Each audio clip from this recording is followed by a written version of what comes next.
Welcome back to the channel, everybody. We're going to talk about NFL cuts, exactly what's going on and what's happening with these NFL teams and their rosters and all these things that are going on. There's a lot of activity that takes place on NFL cut day. And what it is, at the end of training camp, each team must trim their roster from 90 to 53 players. So you had 90, you got to get it down to 53 players.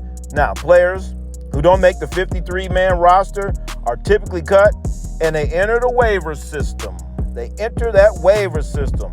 And when you get into the waiver system, that means 31 teams can submit and claim a waiver.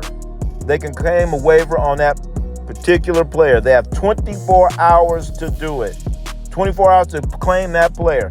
Now, if multiple teams, more than one team, submit a claim, the player goes to the team with the highest waiver priority. And how they figure out the waiver priority, what they do, they go by your record. If you're one of the better teams and you have a good record, then you're going to be lower on the waiver priority list. If you're a team with a shitty record, you're going to be higher on the waiver priority list. But when it's a situation when the season hasn't started, they go back to your draft record. They're going back to the draft order on how you did last year. Now, if a player, if he's unclaimed, the player becomes a free agent. Once you become a free agent, you can sign anywhere. You can sign anywhere once you become a free agent, but you must clear waivers. That's why a guy like Shedeur Sanders, a lot of people are saying cut him. If you would have cut Shedeur Sanders, I know for sure somebody would have picked him up.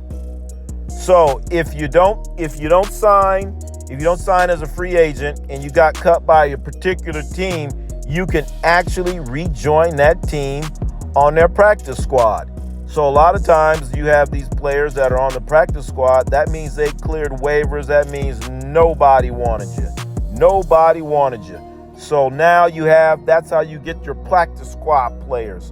So that's basically how the whole waiver and cut things, that's how it works in the NFL, ladies and gentlemen. So there's going to be a lot of players, their hearts are going to be broken. You have players, their whole life, they've been playing football at an early age through high school and everywhere, at every level that they have previously been on, they were told, yes, you're good. Yes, you're a varsity football player. Yes, to college. We want you to come to our college. And now you make it to the NFL and maybe you're not the number one pick. Maybe you're not the number two pick. Maybe sometimes you are number one pick, number two pick.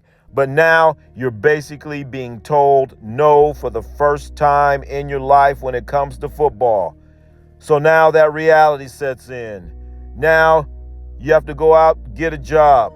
Now you can't sleep on your mama's couch anymore. Now you can't sleep in your mama's basement anymore. Got to get out, get a job. I don't know if it's going to be the USFL or somewhere else, but reality is hitting you right now in the face. Your heart is broken, and you got to do something with your life. That's the life of an athlete, ladies and gentlemen. You probably put a whole lot into your craft, but now you're being told no.